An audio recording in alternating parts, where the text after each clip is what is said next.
Key numbers in the NFL are 3, 7, 10, and 14. You know how we do in Detroit, son? We do nothing but win. Ready I'm ready. to bite some kneecaps. Who's got it better than we do?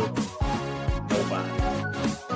It's a close game. The Taylor Heineke life. Yeah. I love this pick. Tampa has been overrated all season long, and the people who make the books are still on this. They got blown out by Blake Purdy. Can Justin Jefferson be stopped? I don't know. If you want to be part of the show. Hey, Tinker's a Bills fan, though, so. He is a Bills fan. Josh Allen's a boyfriend. The spread's the way to go. You just have to know how to bet it. Hey! Welcome to another episode of Math versus, we're going to flip it this way this time. Smash. Coming in hot. There he What up, is. dog? There's that guy. I'm that guy. Multiple issues happening behind the camera here. I don't know if the video played very well, so that's one thing. But It's fine. Listen, YouTube, calm down. Okay? Just they're calm down. blocking a lot right now. Let me tell you, there was the pre-show was not where it needed to be today, and I apologize, but we're going to move forward from that. Regardless, Scream 4 is an excellent film, unlike Smash says, and it introduces one of the greatest characters in the Scream franchise, Kirby. So I think we're fine on that front. If anyone wants to talk about Scream 4, we can talk about it elsewhere. Nobody wants to talk about Scream 4. I think people do. All right, so recap from last week was actually a pretty good week. I went 8-6. It was not wonderful for me. And I did not lay a parlay on the Lions because I am apparently less smash and more chicken shit.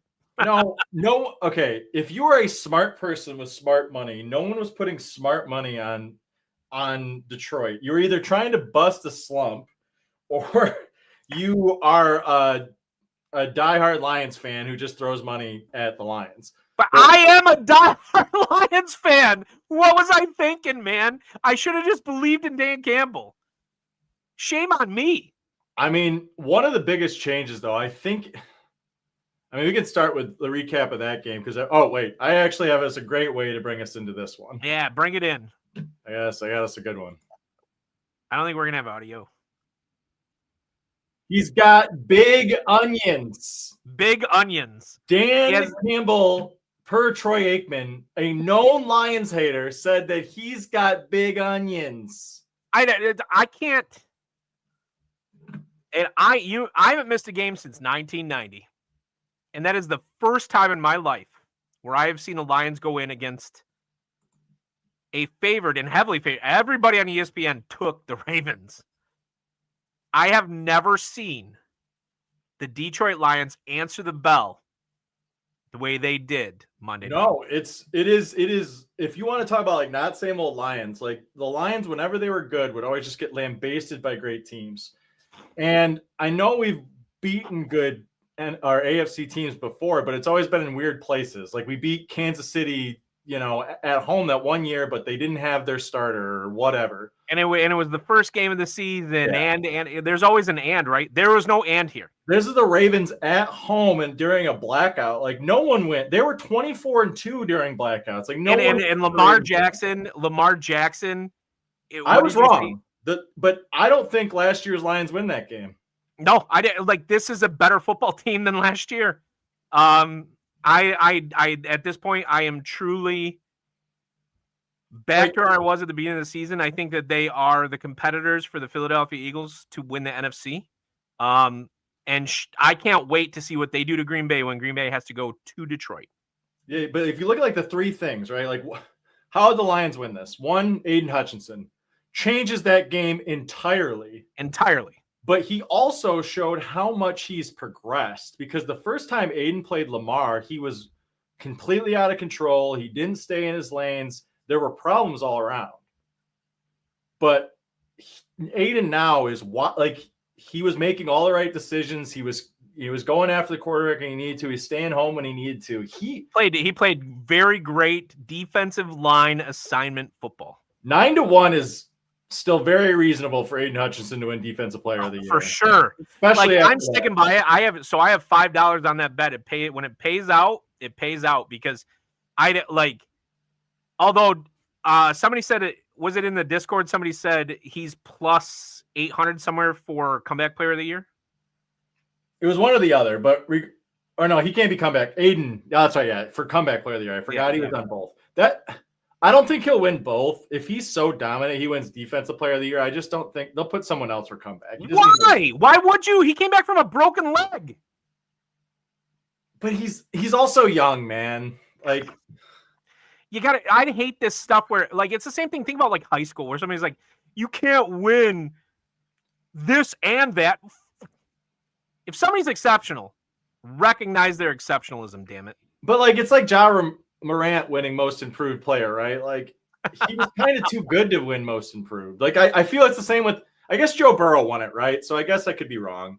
I just think he's the best defensive player in the NFL right now, and one of the better ones just got hurt. I'll say this: Micah Parsons, if he continues what he's doing, is going to get recognized for Defensive Player of the Year. I mean, that's his number one competition right now. It's up there. I mean, there's a couple, but yeah, I mean, for the most part, Aiden just looks the part. But I think both the coordinators were actually better matchups against the Ravens than last year. Well, the difference is Aaron Glenn runs that wide 9 and they don't play assignment football. It's reckless, and it shows with the Jets right now. They play reckless defense that's based on athleticism. And then, Ben Johnson is a nerd, and it's all about the unexpected and trying to maximize matchups at times that they don't expect that matchup. Right now, on offense, they're playing to their strengths and running an offense. It's a true offense. It's not like we're going to surprise you and be up and down the whole season. They're consistent. Because even if you go back to week 1, and this is the factor that people ignored against the Packers, the Lions controlled the clock, the Lions had more yardage, and the Lions just failed to convert when it really mattered on Packers' side of the football field, which kudos to the Packers. I'm not taking away from the Packers. I think that was Green Bay's game plan, was to eat the clock on our end, and I think it worked well. And it worked for them, right? Sure. That's kudos to them. Their defense looks great.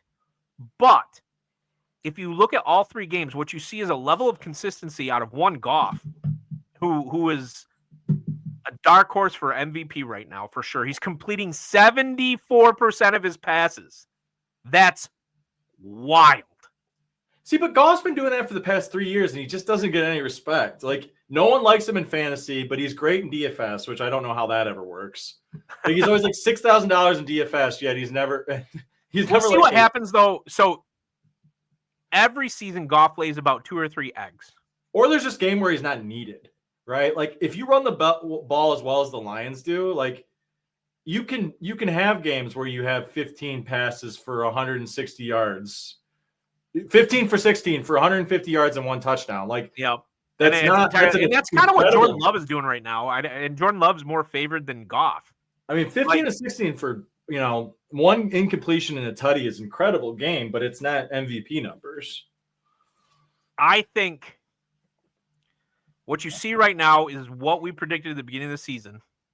The NFL is running through the teams that we called it's running through. And the NFC North is still by far the best division in football. Minnesota's still good. I just don't know how good. Oh, they did. We'll get to that. I got some commentary on Minnesota because I called it last week. I got some commentary on Minnesota. We'll save that for the Minnesota game. But the Bears, big victory last week.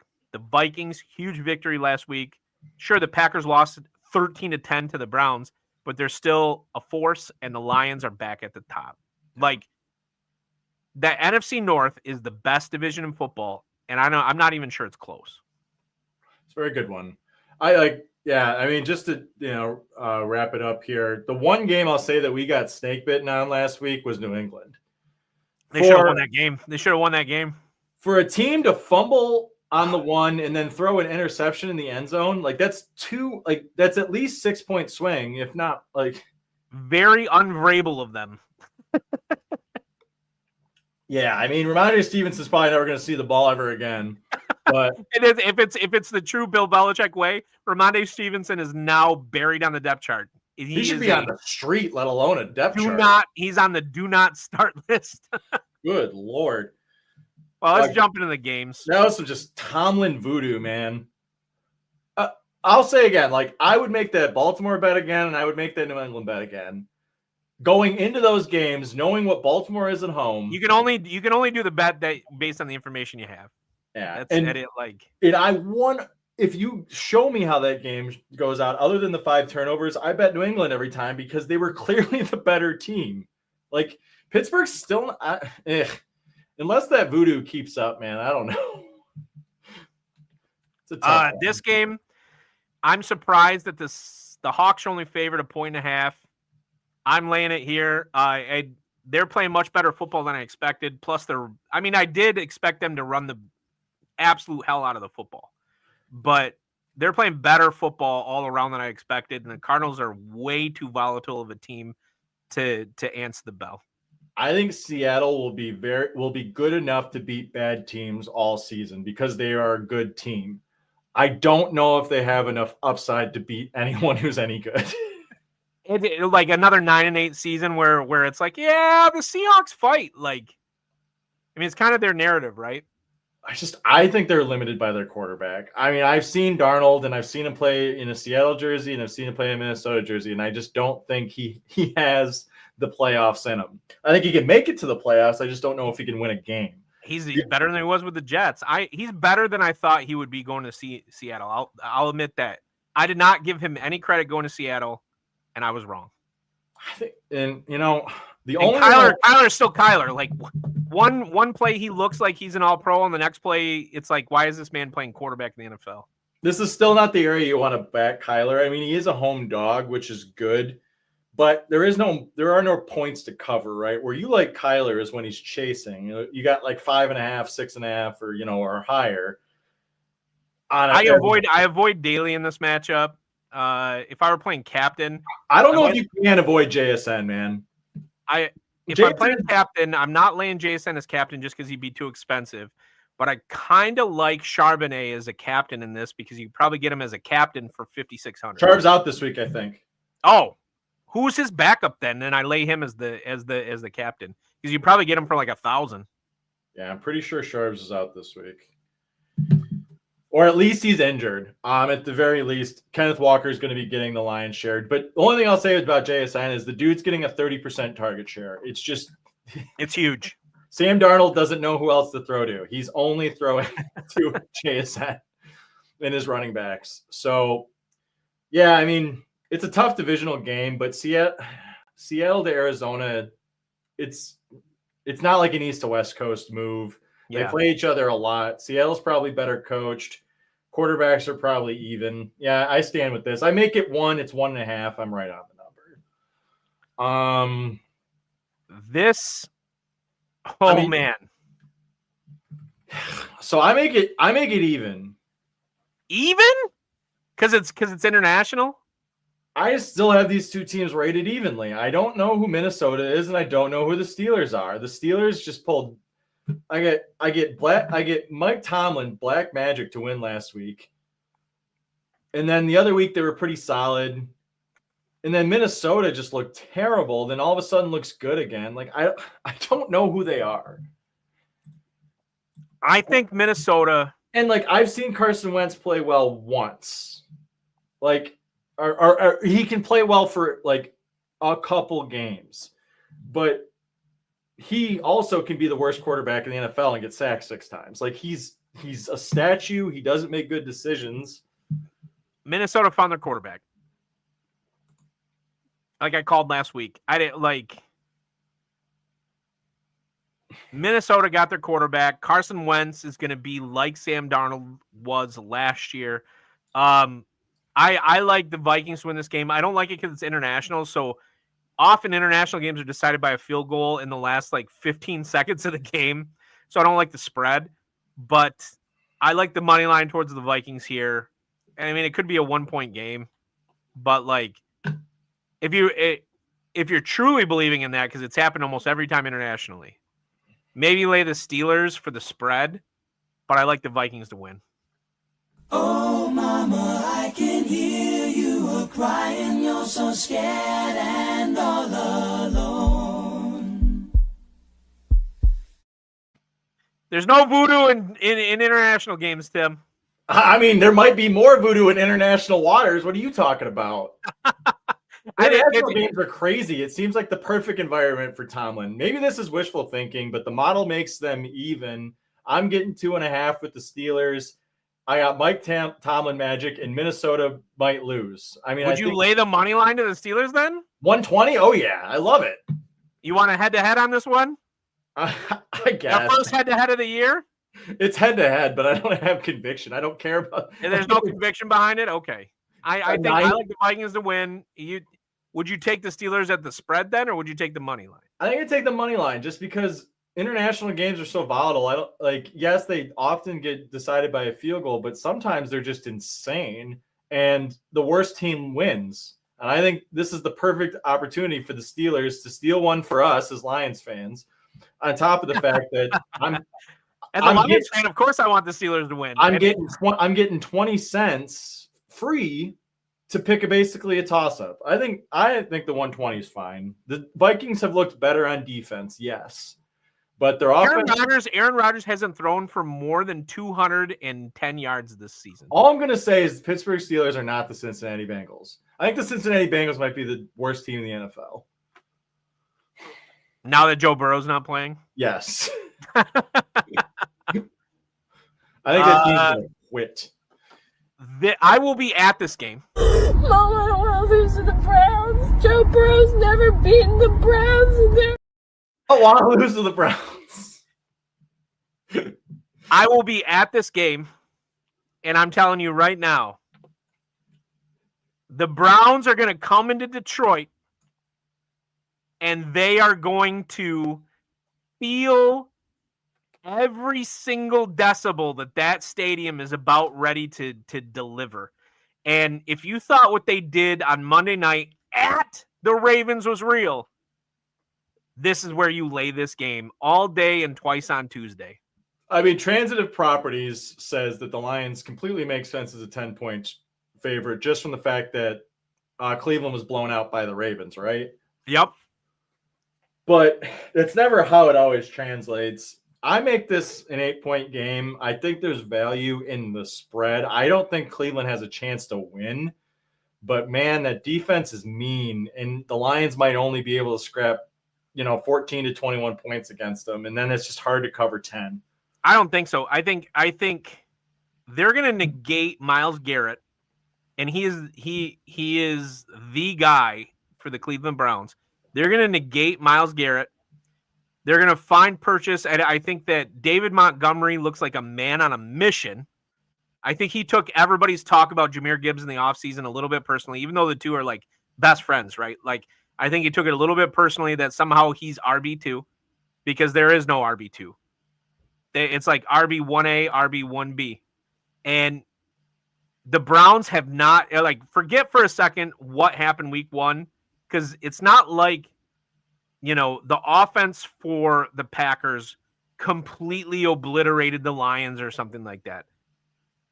The Browns have no chance on offense against this defense. The Lions defense looks vastly improved, and their defense hasn't faced an offense like the Detroit Lions. Lions host the Browns, take care of business.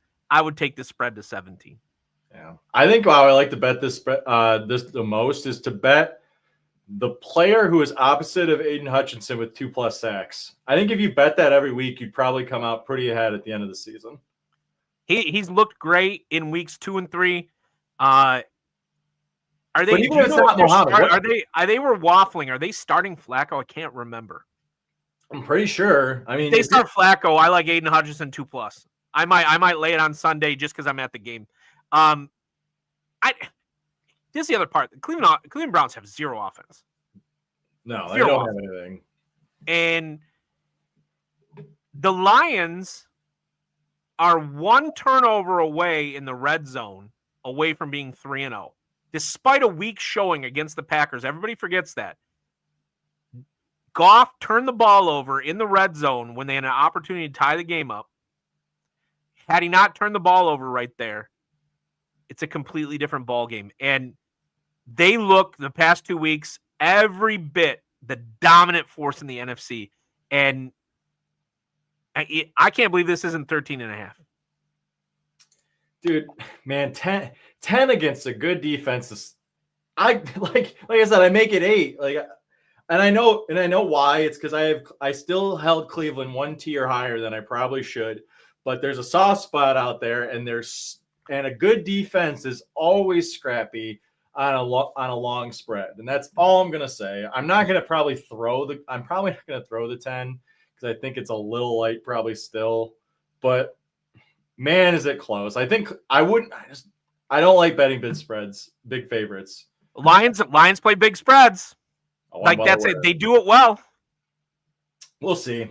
This is a tough defense. As Dan Campbell said, toughest defense I've seen all year. He did say that, but I don't care. That offense, like I said it before the season started, and now I am reaffirming that.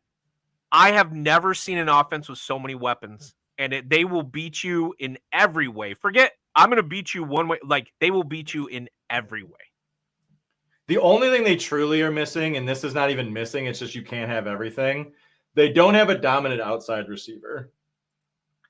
Well, and it's because Amon St. Brown kind of breaks the rules of receivers because he's small, but he plays big. But he still kind of plays that scat role.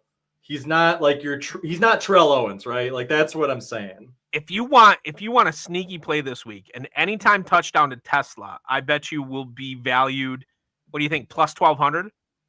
That's high. First time or touchdown scoring has really came down. And but he only has 3 catches on the season. They went to him. Oh no, I think it's a great bet. All I'm saying is I don't know if we get 12-1 anymore, just because TD scoring in the NFL has been so heavily bet in the past 3 years that the rates are not what they used to be. Valid. The other part, whatever the yardage is above on JMO, take it. Because yard props are still great. I just think I think the NFL has realized that touchdowns are very, very volatile and have lowered their odds on. No more tight end 2 for math. Well, that's I'm the king of tight end 2. I love tight end 2. TD scores just at 10-1, and it's harder and harder. You know what you might see in this game? You might see. I don't forget what the line is. It's usually plus 1,000 for a non-position player to score. I might lay that. I have strong feelings that the Giants will not win this week. Sorry, Mick. The Giants are starting a rookie quarterback. Malik Neighbors is banged up. They have no running game. Scatterbo, okay, sure. Like, the Chargers are going to go into New York, even across the coast, and prove that they are now the force in the AFC West. And it's what we called at the beginning of the season. I said the Chargers would really, really push the Chiefs, and they will the whole season. But better believe, like, the Chiefs are much better than a 1-2 record. They're a better football team. They might have the best defense in football. Especially since they play such great complementary football on the offensive side of the ball. But the Chargers are going to absolutely lambaste the Giants. I'm sorry, Meg. 3:34 in the morning, woke up, staring straight at the ceiling, and said to myself, it's not just another day, it's today. It's today. I make this 8, and I feel really icky about it. And the only reason why is because we're traveling. God, I hate traveling across the country. I don't think that matters. This team, much like the Lions, even though I dog on them, this is a Harbaugh identity. They're going to be ready for this game. And the Giants are a better football team with Russell Wilson at quarterback. Would I start him this week? No. But I also wouldn't start Jackson Dart. I would have Jameis Winston in there the rest of the season. I know they're not able to keep this under wraps, and the NFL has to, announce these things here and there. But I don't know if I would have announced Dart first of the week as starter. And I can't believe Jameis Winston is just sitting there like, okay. But no, I'm more on the side of, like, if I'm playing the Chargers, wouldn't I want them to think they're playing Russ Wilson until the last minute? Or something. Help this rookie out. Like, the Chargers are going to blow the absolute doors off the Giants this week. Because I remember when Aaron Rodgers came in for Brett Favre against the Lions. And I was like, oh, who's this guy? I don't remind me. Oh, I do. I remember. It's not the same. Those are not equivocal. I realize that, but, like, I'm just saying, like, we're talking about. Oh, come on. I just think they lost their edge a little bit there, and I don't think there is an edge for the Giants, and I don't think Dable. I don't know if Dable has a job anymore, but, like, I don't know. Sorry, I got you. I'll pull off for a second, but yeah, for me, it's a long way to travel to cover 6. At least it's not 7. That's all. Like, here's the thing: it's like, historically, Harbaugh doesn't have a problem with that. No, but he does play close games until this year. This year is a little different, though. I think the offense has more firepower. If it's not, and I'm glad I have shares of Herbert at plus 1,000 for MVP, because the dude looks legit again. Like, he's the best quarterback to not have a premier target in the NFL. It's because he's got a lady now. I suppose. All right. No. Oof. No. I'm gonna lay here just because I'm betting it, because I know that, it's like, but 15.5 in an NFL game? It's like they're asking you to create another tier of NFL, like, scoring. Like, I know the Saints are bad. How many 14-point spreads have you seen before week 17? Like, there's no reason for the Saints not to cover this, I guess. I don't want to bet it, because who knows? The Bills might run up 30 in the first half against this team, but, like, yeah, I think the Saints are just on the do not bet list, because it's one of those situations where you bet, like, a team against Gonzaga, who's like minus or plus 44, and you're like, there's no way they can cover that. They'll eventually just give up, and it's like, no, they don't. They just keep pouring it on. So it can happen, but man, like, I don't feel strongly enough to lay the spread to the Saints, just because the Bills can beat them by 21. I mean, the Bills can. What helps you on the spread side is the Bills are at home, and they might want to pour it on for the home field. But man, I don't want to bet it. No, the model, it's too much. The model, it hurts the model. What's sad is we're already talking this way week 4 about a team. Like, you guys have really dropped the ball. I talked about this pretty in length with the Smokers Lounge on the Discord, and, like, I was like, 15.5 can't be real, and they're like, well, it can be, and I guess it can be, but no, not laying it. It's too far. It's too much. It's too many points. These points are too damn high. I'm going to make Tom really mad right now, but I don't care. I do. I was wrong about the Tampa Bay Buccaneers. I've said the same thing. I'd probably at least take the 3.5 just because they play close games. But man, Baker doesn't like losing. He really, really doesn't like losing. I am thoroughly impressed with their defense, and that's the most important part of this game. You're going to see two very strong defenses clash. The difference is the Eagles still haven't shown me they can throw the football.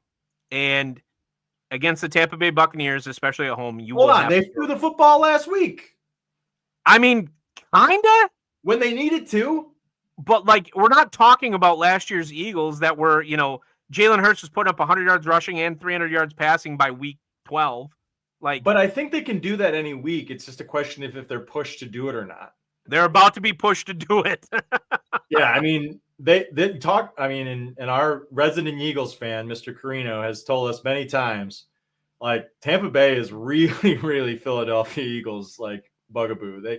They struggle with this team a lot, and the Lions do too. Tampa's so frisky, scrappy, and mean, scrappy, and they're mean. They're a mean football team. Like Vita Vea and Baker Mayfield both hate your guts, and they're gonna let you know it. And I love the chip that Baker's playing with right now. He laid out a linebacker last week. A linebacker. Yeah, he's an angry man. I haven't seen enough out of the Eagles. The other part is, where is Saquon Barkley? He's around. I mean, he's around, but like, is it the curse of 1 year on, 1 year off? He's had his entire career. Like, well, it's also the curse of running for 2,000 yards. I mean, true. That's true. He's still going to surpass 1,000 yards on the season, but he hasn't had a dominant game yet. Jalen Hurts hasn't had a dominant game yet. AJ Brown is nowhere to be found. Sure, Slim Reaper hit it last week, and I did get an anytime Slim Reaper touchdown. That was nice. It was a little bet. I only put $1 on it, so I think I got $16. But like, I think the Eagles lose their first game of the year. I don't know. It'll be a good test. I have Tampa. I like the number. I like getting 50 cents on the dollar on a money line against the Eagles.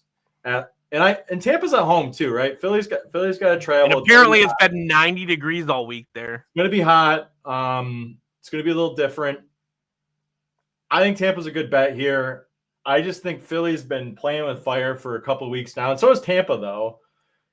And Tampa doesn't have any offensive linemen. Like Baker might just be running for his life this entire game. Like people will point at Evans at being hurt as like a huge deal. They're getting Godwin back this week, and Evans hasn't even been the number one target. Yeah, but what's his name there? He's banged up. Ibuka is too though. Ibuka's banged up. That might play. He was last week though too, and he did fine. So it could be whatever. But it's the only the reason I picked Tampa just because of like the collective unit. I think as a collective unit, they refuse to lose more often than other teams. And if you're giving me a team that wants to win that much, like 50 cents on the dollar, then I'm going to take it. I don't care who it's making my Falcons bet to win the NFC South look not so great. I told you that was dumb to begin with. How many teams you pick Kyle Pitts on? 0. One. I have Kyle Pitts on one team. I mean, I don't want to lay the bet, but Mariota looked very, very decent in Sophia's to start, and Jaden Daniels is questionable to start. The Falcons looked very inept last week. I think Raheem Morris is a bad coach. I don't understand, and I think Kirk Cousins is starting. I just really don't like with Atlanta. I don't know. I would say for you to unclick the button just because you have so much bad luck with Washington. I do both these teams though. I have bad luck with. The difference is I did like Mariota looked good last week, better than I expected. I think Dan Quinn's. I think Washington Commanders are getting into that Lions territory of they're just really well coached. I also say this: I was wrong about Deebo Samuel. He's been a very huge benefit to this offense. Poor fat Deebo, man. Deebo has been a good. He was a good addition for the Washington Commanders. He He's been dynamic. Yeah, I mean, the Commander, like, to have your backup running back come in and run for $170, like, yeah, I mean, like, the Commanders just a better football team, right? Yeah. I mean, the thing you're scared of is Atlanta finds their groove somehow at home again, but I think Washington is the better team. Not better quarterback, unfortunately, because we don't have Jaden, but I do think they're better coached. And if you're going to give me basically head-to-head points, like they got to win. I mean, yeah, it's basically head-to-head at home, right? Like they're essentially just saying this is even up, and like no, it isn't. To Virginia is not a long drive or flight. Like, yeah, I mean, I think it's a fair point. I have this even up. I'm just not going to bet on it because I don't love the situation I'm going into. Like Atlanta on their worst performance against a backup quarterback coming back on his best performance, but I understand the bet. Here we go. Oh yeah.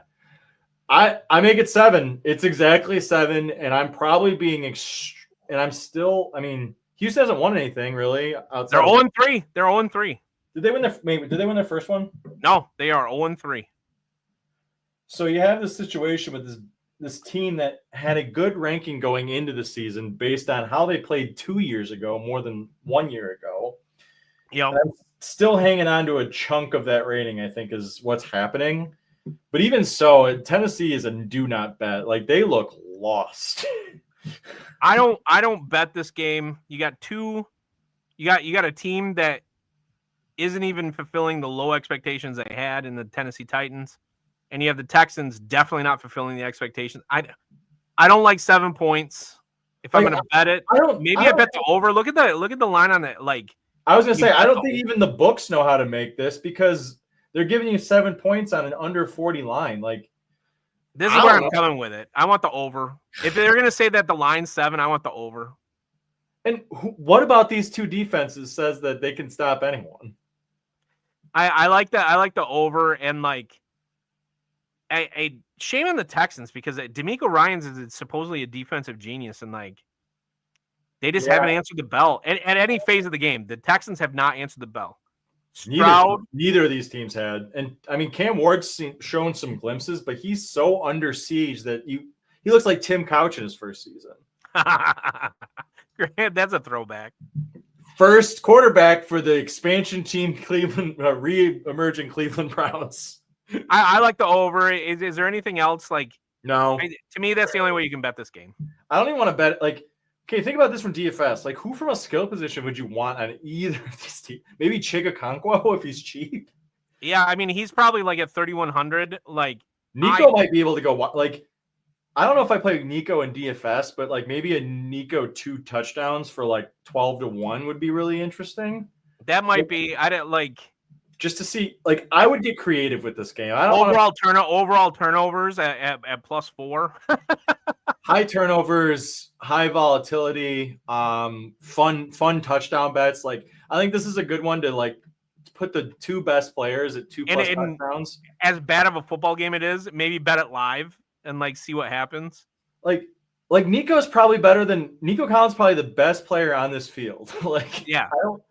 Talk about other players for either team. Like CJ Stroud's fallen off a cliff. Cam Ward's a rookie. Calvin Ridley is non-existent.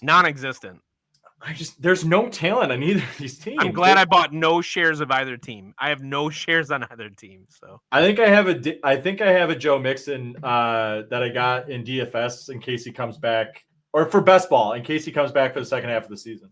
Smart. But that's really it. That's it. Oh man. Another team two teams I don't want to bet anymore. One because I don't like. I gotta go here. Even with what the Panthers did last week, I have to go here only because I do think the New England Patriots are a much better football team. Like they are 2 plays, maybe even 1 play away from being a 2-1 team. Like. The New England Patriots are a good football team. They are just not playing situationally well. There you go. That's a good way to put it. Like, I don't know what happened. They should have beaten the Steelers. They could have beaten the Steelers. Like, the Panthers, Bryce Young, I will never, ever go back on what I said last year, except in the preseason when I said, well, maybe he might surprise people. He might be surprisingly bad. And like I don't care that the Panthers beat up on the Falcons. No one else does either because they're both non-factors. Like that's the thing. Like it didn't change my rating for either team, other than maybe Atlanta a notch down, just because I think they're both bad. I think that the Patriots are just overall a much better football team. And I think they're at home. I think they're going to want to revenge that loss.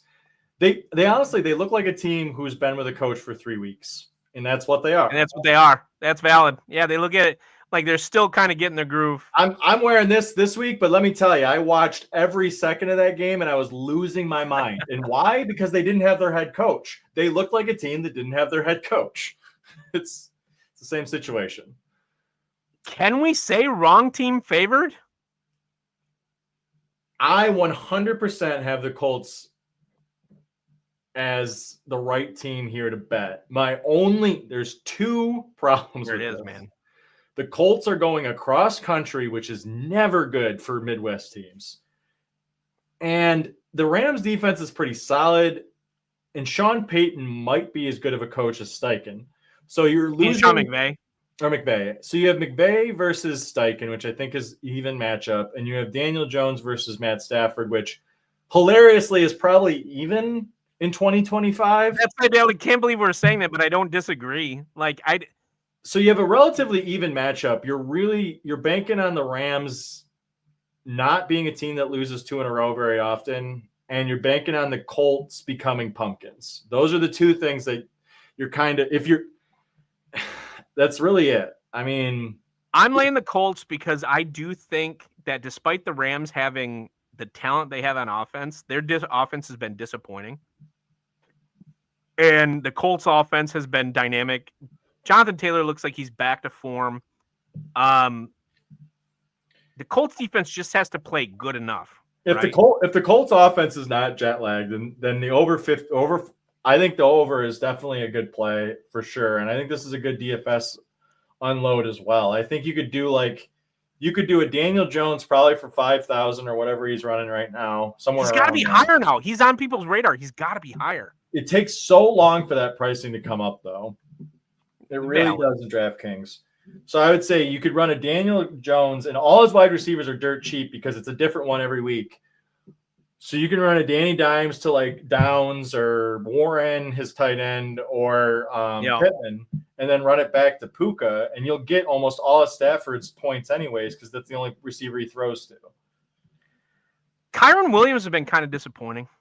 Kyron Williams wasn't good in the first place. He's a mediocre running back that isn't a good offense. I mean, I suppose. I thought he would be more explosive this year with the weapons they have on offense. My bet is entirely based on the Colts have been far better than advertised, and the Rams have not been as good as I expected. All right, let me see. Let me put this in a lineup here just to see what this would come out as. So Danny Dimes is 5,600. So he's at least on the radar now. He's not like he was the week I won $50 when he was like 5,100. If I play just like a decent defense, like a middle of the road defense, just because for time's sake.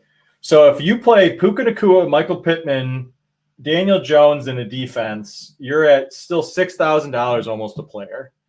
So you could really fill out a roster that way. And I think you've captured almost all of the equity in that team. And you could probably put in Jonathan Taylor too. Like you could onslaught this game if you really wanted to. And it could end up being that way. I mean, the Colts have looked great. So yeah. I just worry about offenses traveling, man. Traveling across the country is no joke. It's a good test for the Colts. We'll see if they're real or not. And I have the same problem with this game at the same exact spread. I'm not touching it. I'm not touching it. I won't buy. I'm not going to bite. Duval. Don't do it. I know I'm not going to bite. Like the Jaguars are not. Talk about a team going all the way to. But I don't think either of these teams are very good. The Niners lost yet again. Bosa yet again is done for the season. Like No, I'm not gonna bite. I'm not gonna bet it. It Damn it. takes grinding to be a king. Takes grinding to be a king. First round drop piece coming. Who is Mike Jones coming? Slab shining with the grill and one. I mean, are we really gonna have a conversation about lining up in the single wing with McCaffrey again? Like, Mac Jones is hurt and Brock Purdy is hurt. And we've seen this happen before. I'm not gonna bet it. The Jaguars are a bad football team. The Niners are, again, the most hurt team in football. Like, I'm not gonna bet it. If you're gonna put a gun to my head, I'm gonna take the spread to the Jaguars. Only because the Niners are so just depleted already. It's week 4. Everything in my being wants to bet against San Francisco this week. And I just hate that this is the only option I have. No, I'm not doing it. Damn it. I'm not doing it. I'm not going to lay a bet on it. Like, I'm not touching it live. And it is like, no, I think from a DFS perspective, McCaffrey and Ricky Pearsall are definitely good candidates this week. ETN probably on the Jacksonville. I made money on ETN last week, so if you have Brian Thompson on any of your fantasy teams, jettison him for whatever value you can find. Hey, Trevor Lawrence is basically a non-factor, which is wild. Like, no, I'm not going to do it. I'm not touching it. I'm not touching it in daily. I'm not touching it as a bet. It might be the ugliest game of the week. Like, if you tune in and Adrian Martinez, the former Nebraska quarterback for 4 years, is the quarterback for the San Francisco 49ers, then you know that something has drastically gone wrong. That's bad. Now, this game I love. I like the Ravens. I think the Ravens need to bounce back in a big way here. They suck at the Kansas City Chiefs. You know what I like here? Hold on. They suck at the Kansas City Chiefs in the playoffs. Is what you meant to say. This is where I like it. Every trend on earth would say you're right, just from the sense that Patrick Mahomes is a road dog is an extremely valuable bet. Like, I like Patrick Mahomes at home. Out of the two, what's wild, and this is wild to say, one of these two teams is going to be 1-3. Out of the two, I'm going to take that the Kansas City Chiefs end up 2-2 because they have a superior defense. And honestly, also, can we mention this? They have to go to the Chiefs after playing potentially the best team in the NFL on Monday night. Yeah. We all know the Dan Campbell effect. If the post physicality of playing the Lions holds true. And the Lions chewed that team. This is a really interesting game. I mean, you basically have the two powerhouses of the AFC both limping, and you got to figure out which one is going to save their season and one that probably doesn't make the playoffs. The only reason I'm going the spread, not the money line, one, I don't think the difference is worth it, but two, I want to cover myself in the case of a Baltimore Ravens 21-20 victory. Yeah, that's probably fair. I don't know. The Kansas City Chiefs offense just looks anemic to me. The thing I worry the Ravens just run it up on them. Like, the Ravens can just score 40 on anyone, and so they score 40 on the Chiefs, and the Chiefs. I don't think they can. I don't think they can. God. Well, they've done it for both against the Bills and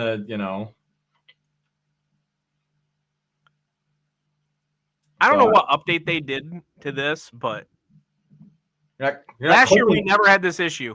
You're not clicking enough. That's why. I'm not betting enough. Apparently. Okay. I think it's a good bet. I agree that it's valuable. I might. You know what? I'm going to lay this two ways because I think that too. Defense wins the day in this game, and I think it's realistic to say a 21-20 game. Either way, I don't think it's a high-scoring game. Yeah, there's probably some manual manipulation on my point to keep this a non-bet, but this could go either way. But the model follows your thinking. The Chiefs are valuable here, 100%. As home dogs, come on, man. They're 100% valuable. There's you're getting even money to bet Patrick Mahomes to beat any team at home. I mean, generally that's a pretty good bet. He's the best quarterback in the NFL. Okay, Chris Collinsworth, calm down. This is going to be a fun game. Where's Ryan? Ryan's not in the chat today. Like, I can't wait to watch this game. And I never believe I would say this. I think this is going to, like, right here. That's how you bet this freaking game. Like, it could be, I mean, again, West Coast, East Coast to West Coast games. Got a Midwest team going out to Las Vegas. No, dude. Like, the ball is going to be flying everywhere in this game. And, like, talk about daily feasting. Take your pick. Yeah, and it's fun because it's a 4:00 game. The 4:00 window is really fun to play individually. Yep. And you got to shorten it. You can actually play the Bears and the Raiders offensive players against each other and not worry it. And, like, I like it. I might go for the 4:00 window only. I might just do a stack of 3 Bears and 3 Raiders and roll with that, because the offense is going to be present in this football game.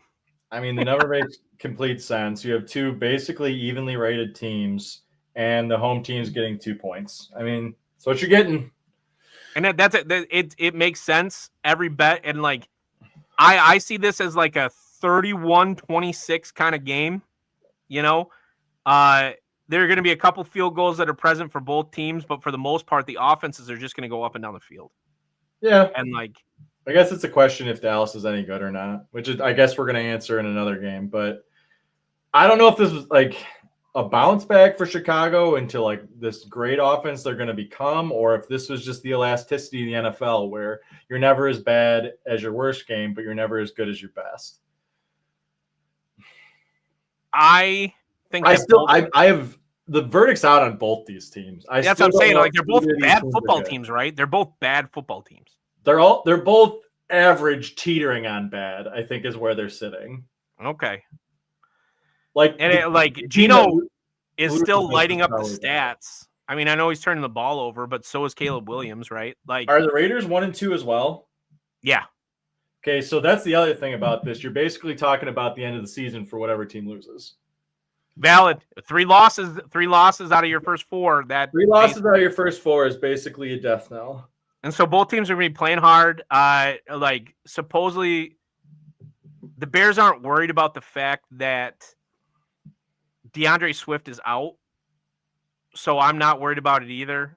And I love listening to Bears discourse on DeAndre Swift because it's everything I freaking hated about that running back. Oh, for sure. He's never available. He's never on script. He can't read a defense to save his life. There'll be so many times they'll be like, DeAndre Swift will gain 7 yards. And you'll be like, oh, that was pretty good. But then you realize he missed a hole for the touchdown. And that's what happens 90% of the time. We know it all too well as Lions fans. I was so glad when someone in the division took him. I was like, have him. You're like, and I felt the same way when Jones went to Minnesota. I was like, hey, really? You want that? Okay, sure. And I know people they like DeAndre Swift in Detroit as a talented player, but I think Steve loved DeAndre Swift, and he and I would argue about it all the time. I think DeAndre Swift was a talented player when the Lions didn't have a lot of talent. It's a good way to put it. And it's kind of what you do with the Chicago Bears. This is wow. I don't know. Ooh. I don't know if the Packers have enough offense right now to cover 7 points, but I don't know if the Cowboys have enough defense to stop them from covering 7 points. Does anybody play defense on the Cowboys anymore? This spread is asking me to lay 7 points for the Green Bay Packers to go to the Dallas Cowboys, a place they never travel well to. It's not like Dak hasn't looked bad. Now, losing CeeDee Lamb was huge. Here's the question. Is it really a home field advantage? Just convinced that these sun rays are creating havoc for the players, including on that 2nd and goal. I guess Green Bay. Green Bay. Also, shame on him. How much more expensive would it have been, Jerry Jones, to just install something where you push a button and it shades those windows? Like, how much more expensive would it have been to do that? Because, like, Why would you cheap out on the most expensive in the NFL? It is the most expensive stadium in the NFL. I don't think he cheaped out. I think he just didn't realize. And now he's too stubborn to like if he puts curtains up, he's acknowledged that he, as the smartest man alive, made a mistake. I didn't like. Maybe that's how you bet the Green Bay Packers. Maybe bet the Green Bay Packers because Jerry Jones has lost his freaking mind. I go here because I think they win the game. You're gonna take it all the way to money line. You could so Dan does this for brevity's sake, but you can also tease these lines too. Like if you took the Packers down 4 points to 3, I think it's a much better bet. I like 4.5. I like the Packers. If they were at 4.5, I'd be laying the Packers right now. And I bet you'll probably get that probably at minus 200. I bet. So we're showing, obviously for brevity's sake, we're showing you guys what it shows on the main screen, but you can play with any of those lines if you want to. And I'll do some teasers sometimes where if there's a lot of favored teams that are -7 or over, I'll tease them all down to 3, but I'll put them in a parlay together. Yeah, so that's a way. That's a smart way to bet. Like, wait, because they don't see us on Sunday morning laying like the 13-14 bets that we lay. They see us on Wednesday when we're like looking at all the games. I never bet off the main screen. Very rarely. Very rarely do I bet off the main screen on a Sunday. But yeah, I mean, lay the money line for this purpose of the bet. But yeah, I think your best bet, honestly, is to tease the Packers in some way, shape, or form because I think they win this game. I just don't know if it's by 7 points. We got 2 Monday night games. Wrong team favored. WTF. This is Carl Aqua Teen Hunger Force, and this is my Stone Cold Lock of the Century. I'm not allowed to say the name because someone copyrighted it. Here's all I'll say before. Green. Aaron Glenn is going to destroy them. This is all I'll say. So the Dolphins found a groove on defense that they were missing last week. Don't tell me what the Miami Dolphins. Can I tell you? We know who's coaching them, right? You should stand corrected. Good morning. False. Great morning. Let's go. Why great? What makes this one great? Because we're another day closer to death. There's no way that any team with this man. Dan, I think you muted your mic. Oh, did it go? Yeah, you got it now. Okay. Man, we've had a couple issues. We haven't had issues since season 1. I'm with you on the money line with the Jets. Okay, I'm with you. But, like, the Dolphins looked better. Who in their right mind is laying 50 cents on the dollar to bet an 0-3 Miami Dolphins? The Jets are not a good football team. The Dolphins are worse. I get like. I'm with you. I laid the bet. I'm with you. All I'll say is this: there's a level of confidence coming out of last week from the Dolphins, and maybe it's misplaced, but they have more confidence than they have at any time this season. And A-Chain looks like he could compete for Offensive Player of the Year. Like, why are we confident about them after a 10-point loss against a division rival? Because it wasn't 10 points until the last minute. It was 3 against the best team in the AFC. I think the Bills have a strong problem with playing with their food, and I think the Miami Dolphins still suck. I love that, playing with their food. Like, I think the Bills are going to go undefeated this season. I just don't know if they're going to, win any game or win any game by more than 5 points. I like the Jets to win this game and get their first win in the season against a winless Miami Dolphins. I just don't be surprised. Don't be surprised if 1, the Dolphins cover, and 2, they end up winning by 10 because the Jets are a team in turmoil. And the Jets won last week. Like, the Dolphins never had a chance to win that game. But that's why I'm so hesitant, is because while they should have, and Aaron Glenn, it's everywhere on the internet, danced like they were gonna. It was a good play. Okay. How about we celebrate after the game? Oh, come on. If I saw that on my coach, I would be like, dude, can you fucking take it back a notch? Because like, I'm sorry, like you don't get to dance like that when you don't have a win. You don't. You know my rule. If you asked me which organization is more in turmoil, they're both in turmoil. I think Miami's in deeper crap than New York Jets. Probably, and that's why I'm betting the Jets. I just don't be surprised, man. Don't sleep on it because the Dolphins are in a weak division and a weak conference, and I think they'll surprise people and maybe push for a wild card spot if it's true that they're coming out of that loss with that much confidence. The only question is who's starting for the Jets this week? Is it what's his name again? I'm pretty sure it's still Tyrod Taylor, but he looked fine. It wasn't like he didn't look bad. Tyrod Taylor was not why they lost. Their defense is it. Aaron Glenn insists on not shifting out of that wide 9, and it's why I hated him as a coordinator with the Detroit Lions.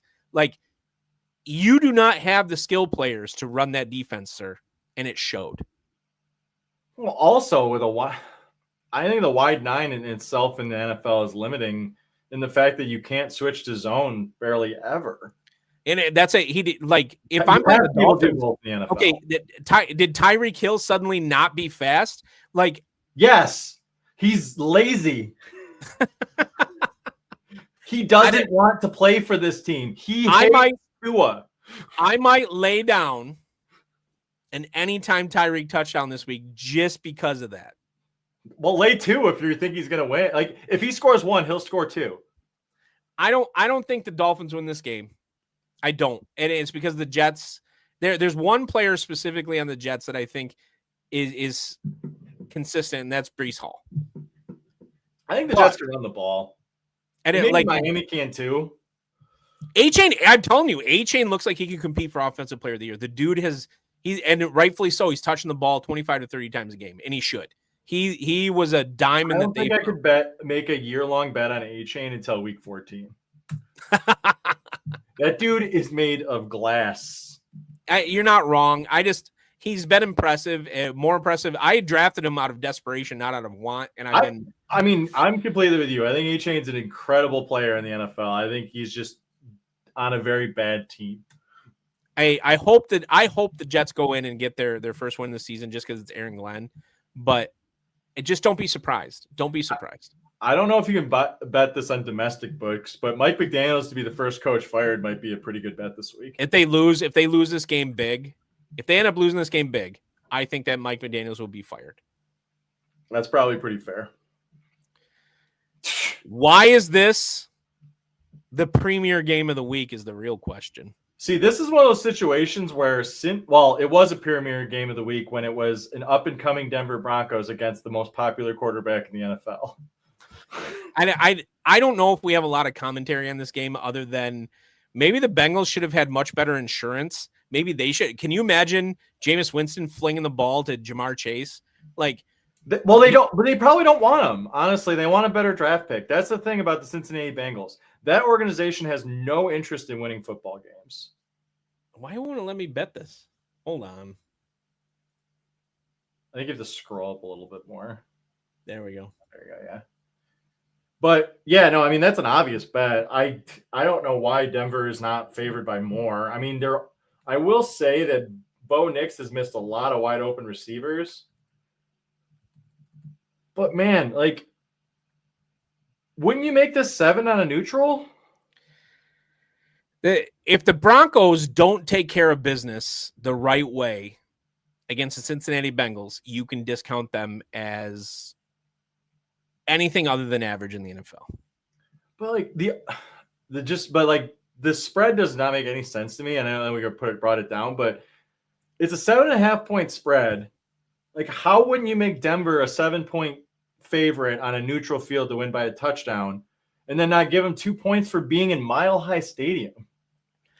And I don't know how the other part is I don't know how the Bengals recover from the beating they just took from a backup quarterback. Well, anyone could have played that game because their offense never showed up at all. And that's it. what a shame, because the week before, John Browning did look serviceable enough to at least like keep them in games. Man, did he look bad against Minnesota? That looked like a guy who is not a starting quarterback nor a backup quarterback in the NFL. How do you not have somebody?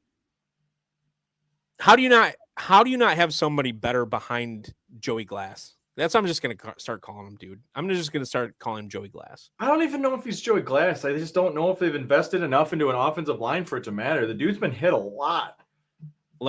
And it's still crazy.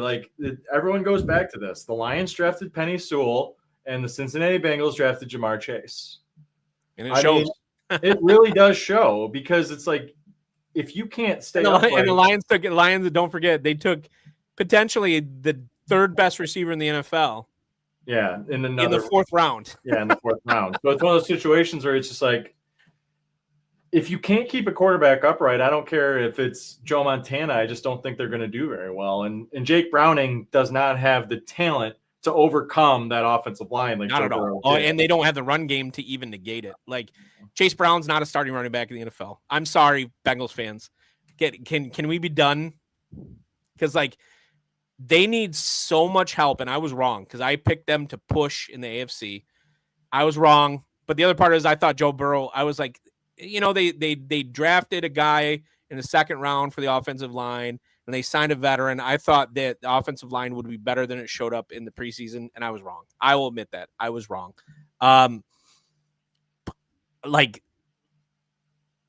They should just not play Burrow the rest of the season.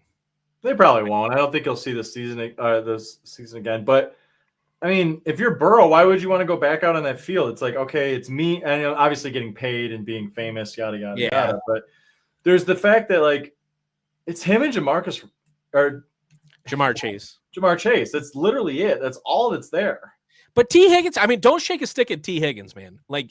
Yes, but what does a second great wide receiver provide you in the sense? That's why I didn't understand why they gave him the money. I would have let T. Higgins walk.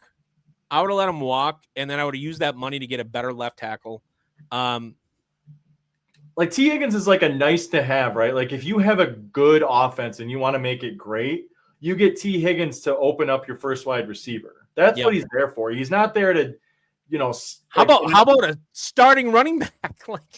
So how about a starting offensive line? How about starting left tackle? We're gonna have a conversation. So they just paid Trey Hendrickson. Is he on the market, even though they just paid him? Yeah, I mean, his contract is about what it should be. So I mean, they could easily trade him. Basically, you're just trading for a signed lineman, right? RD lineman. And Charger. If you're Jamar Chase, do you demand a trade? I don't think Jamar Chase cares. He's just collecting his paycheck. I think that man collects his paycheck every week. It's fair. I think Jamar Chase likes being really rich. I think that's what he enjoys. Play the clip because it's true. In 4 games this season, do you feel like you've had less time to get open and create space for yourself? Nah, I'm open. I'm always open. Excuse my profanity. I'm sorry. So I'm going to throw this out there, and I'm going to get hate from Lions fan for this. Jameson Williams for Jamar Chase. I mean, I'd do it. Anyone would do it. The problem is I don't think Jamar Chase fits in the Lions. I think at the very least, J-Mo's been humbled enough by the experience of being banned twice, an idiot, and the Lions sticking with him. They're like, man, I don't know if anyone else would have stuck with me through all this, but you said it. You said it. The only thing missing from the offense that I think potentially would keep them from beating the Philadelphia Eagles. They do not have somebody to line up at the X and scare the living hell out of the defense. Yeah, they don't have. I mean, Jahmyr Gibbs is as close as we get, but every single one of our highly talented speed players are not big. Yep. And Jamar Chase, sure, he's 6'1", but he plays 6'5". And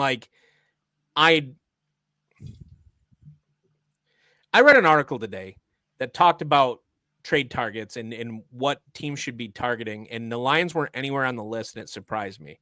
Now, do they need help on offense? No, but if they could, knowing Holmes and how he approaches stuff, I know he would never make this deal. The difference is the Lions are in a spot right now where we all know the window. It's like, when is it going to close? Jamar Chase is only under contract for one more year, and that's perfectly doable. He's better than Jameson Williams, even though I love JMO. Don't get me wrong. I love JMO. And he was a deal, right? They got him for a steal. However, I'm thinking about the conference and the division. What better way to answer Green Bay's signing of the best pass rusher in the NFL with pulling the second best receiver in the NFL? Yeah, I don't think it falls into the lap the same way. You might get lucky in the fact that Cincinnati's ownership might be as bad as Dallas's. But that's really it. I mean, I don't know how Green Bay decided to trade their best pass rusher to a team that has ruined their seasons so many times. And they might ruin it. I mean, realistically, it's not like Dallas can't win that game. And they're like Dallas realizes they could be the best team in the NFL, and they might have to play the Packers, and then Micah Parsons comes after them. Like, I don't get it. I don't get it. I'm dreaming, obviously. It's just a situation where I'm looking at the Bengals and I'm looking at the talent they have. And I'm like, Trey Hendrickson and Jamar Chase are two players that they could jettison. And they probably should have jettisoned Trey Hendrickson last year. I mean, they really probably should have. It would have saved the team a ton of money. And they could have built up around Joe Burrow. And I mean, look at Herbert. They have nothing except the offensive line and Herbert. But that's where you start. And like, you let your quarterback, even with bad wide receivers, make good decisions. And hey, the Green Bay Packers did it for years. They had nobody, right? Both up until Devontae Adams, Brett Favre and Aaron Rodgers had nobody. And post Devontae Adams. Like, just have a great offensive line, a starting running back. You know, it's not like Amon Green was a Hall of Famer or any of the other running backs they had. Like, a great offensive line, a starting running back, and three receivers who can get open. And you have yourself an offense. And that's what, I mean, Favre made his entire career around it, right? It wasn't until he went to Minnesota where he finally got to throw to somebody who was, like, amazing. I mean, you can knock it or not, but that's essentially been Buffalo's approach. And they haven't made the Super Bowl, but they've been damn good. Damn good every year. I mean, they have an offensive line, Josh Allen, and nobody. And it's fine.